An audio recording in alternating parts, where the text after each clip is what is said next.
Hello അസ്സലാമു അലൈക്കും. നമ്മൾ രാവിലെ തന്നെ വീട്ടിൽ നിന്ന് ഇറങ്ങിയത് ഒരാൾക്ക് സർപ്രൈസ് കൊടുക്കാൻ വേണ്ടി പോവാണ് കേട്ടോ. അപ്പോൾ നമ്മളിത് വീടിൻ്റെ അവിടെ നിന്ന് ബസ് കയറി നമുക്ക് ആദ്യം തൃശ്ശൂർ റെയിൽവേ സ്റ്റേഷനിൽ എത്തണം കേട്ടോ. അപ്പോൾ ഞാനും അനിയനും ലയാനും കൂടിയിട്ടാണ് കേട്ടോ ഇറങ്ങിയത്. അങ്ങനെ ദേ നല്ല മഴയായിരുന്നു, ഇന്ന് നല്ല മഴ ഉണ്ടായിരുന്നു കേട്ടോ. അങ്ങനെ നമ്മളവിടെ എത്തി. പെട്ടെന്ന് എടുത്ത പ്ലാൻ ആയതുകൊണ്ട് തന്നെ ട്രെയിൻ ടിക്കറ്റ് ഒന്നും ബുക്ക് ചെയ്യാൻ പറ്റിയില്ല കേട്ടോ. അപ്പോൾ ഇവിടെ നിന്ന് തന്നെ നമ്മൾ വന്നിട്ട് ടിക്കറ്റൊക്കെ എടുത്തു. അപ്പോൾ ഒരു 11:45 കേട്ടോ ട്രെയിന് വരാമെന്ന് പറഞ്ഞാൽ അങ്ങനെ കുറച്ച് നേരം അവിടെ വെയിറ്റ് ചെയ്യേണ്ടി വന്നു. പിന്നെ നമ്മൾ ലയാനക്ക് എന്തെങ്കിലും ബിസ്ക്കറ്റും മിഠായൊക്കെ ബാഗിൽ വെക്കാമല്ലോ എന്ന് വിചാരിച്ചിട്ട് അതൊക്കെ മേടിച്ചു. അപ്പോൾ ലയാൻ പറയുന്നുണ്ട് കേട്ടോ ആർക്കാണ് സർപ്രൈസ് കൊടുക്കാൻ പോകുന്നത്, അതൊന്ന് കേട്ട് നോക്കേ.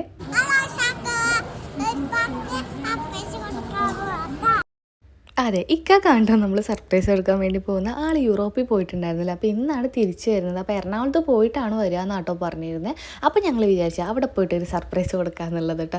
അങ്ങനെ നമ്മൾ ഈ ട്രെയിനിലൊക്കെ കയറിയപ്പോൾ തന്നെ സീറ്റൊക്കെ കിട്ടിയിട്ട് അപ്പോൾ ലയാൻ ഭയങ്കര എക്സൈറ്റഡ് ആയിരുന്നേ. ട്രെയിനിൽ ട്രാവൽ ചെയ്യണ അവന് ഭയങ്കര ഇഷ്ടമാണ്. പിന്നെ ഉപ്പാക്ക് സർപ്രൈസും കൂടെ കൊടുക്കാൻ വേണ്ടി പോകാമെന്ന് പറഞ്ഞപ്പോൾ ഒന്നും കൂടെ എക്സൈറ്റ്മെൻറ്റ് കൂടിയിട്ടാണ്. അങ്ങനെ അതേ ട്രെയിനിലൊക്കെ കയറി പാട്ടൊക്കെ വെച്ചിട്ട് അവരൊക്കെ ഭയങ്കരമായിട്ട് എൻജോയ് ചെയ്യുന്നുണ്ട്. അങ്ങനെ ലയാൻ ഭയങ്കര ഹാപ്പി ആയിരുന്നു കേട്ടോ. ഇതാണ് ഇക്കടെ ചെറിയ അനിയൻ. ഇവനാണ് എൻ്റെ കൂടെ എല്ലാത്തിനും കൂടെ നിൽക്കാറ്. നമ്മളിതുപോലെ ആർക്കെങ്കിലും സർപ്രൈസ് കൊടുക്കാനോ എവിടെയെങ്കിലും പോകാനൊക്കെ പ്ലാൻ ആക്കുമ്പം നമ്മൾ രണ്ടുപേരും കൂടിയിട്ടാണ് കേട്ടോ എല്ലാ കാര്യങ്ങളും ചെയ്യാറുള്ളത്.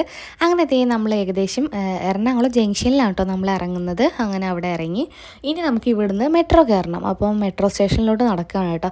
ഇനി ഇവിടുന്ന് മെട്രോ കയറിയതിന് ശേഷം നമുക്ക് വൈറ്റിലേ പോയി ഇറങ്ങണം. അവിടെ നിന്ന് ഇക്കടെ ഫ്രണ്ട് നമ്മളെ പിക്ക് ചെയ്യാൻ വരും. അപ്പോൾ അനിയൻ്റെ ഫ്രണ്ട് വിളിച്ചിട്ട് ഞങ്ങൾ കളിയൊക്കെ ആയിരുന്നു. എന്തായാലും ഫ്ലോപ്പ് ആവും, വെറുതെ പോകുന്നതെന്നൊക്കെ പറഞ്ഞിട്ട് അവൻ ഞങ്ങളെ വിളിച്ച് കളിയൊക്കെ ആയിരുന്നു കേട്ടോ. ഇവൻ ഭയങ്കര കമ്പനിയാണ് കേട്ടോ നമ്മൾ. അങ്ങനെ നമ്മളിതേ മെട്രോ ഒക്കെ കയറി നമ്മളിനി അവിടെ പോയി ഇറങ്ങണം. മൂന്നാൾക്കും നല്ല വിശപ്പുണ്ട് കേട്ടോ. അപ്പോൾ ഫ്ലാറ്റിൽ പോയിട്ട് ഫുഡൊക്കെ കഴിക്കണം. അപ്പോൾ നമ്മളിതേ അങ്ങനെ അവിടെ ഇറങ്ങിയ ശേഷം അഭിലാഷിനെ വിളിച്ച് പറഞ്ഞു കേട്ടോ. അപ്പോൾ നമ്മളെ പിക്ക് ചെയ്യാൻ വേണ്ടി വരുന്നുണ്ട്. നല്ല മഴയുള്ള ദിവസമായിരുന്നു കേട്ടോ ഒന്ന്. നമുക്കിനി ഫ്ലാറ്റിൽ പോയിട്ടാണ് ഇനി എങ്ങനെയാണ് സർപ്രൈസ് കൊടുക്കുന്നതെന്നൊക്കെ പ്ലാൻ ചെയ്യണം. അങ്ങനെ ഫൈനലി നമ്മൾ കൊച്ചി എത്തി ഗായ്സ്, കൊച്ചി എത്തി. നമ്മൾ അങ്ങനെ അവിടെ പോയിട്ടാണ് കേട്ടോ ഇനി എല്ലാ കാര്യങ്ങളും പ്ലാൻ ആക്കുന്നത്. എപ്പോഴാണ് വരിക എന്നുള്ള ടൈമൊക്കെ നോക്കിയിട്ട് അങ്ങനെ കുറേ ദിവസത്തിന് ശേഷം നമ്മൾ ഫ്ലാറ്റിലേക്ക് തിരിച്ചെത്തി. അപ്പം പ്ലാനിങ്ങും സർപ്രൈസ് കൊടുത്ത് എങ്ങനെയാണെന്നൊക്കെ നെക്സ്റ്റ് വീഡിയോയിൽ ഞാൻ കാണിക്കാവേ. അപ്പോൾ ഈ വീഡിയോ ഇത്രയേ ഉള്ളൂ. എല്ലാവർക്കും ഇഷ്ടപ്പെട്ടെന്ന് വിചാരിക്കുന്നു. Tata bye.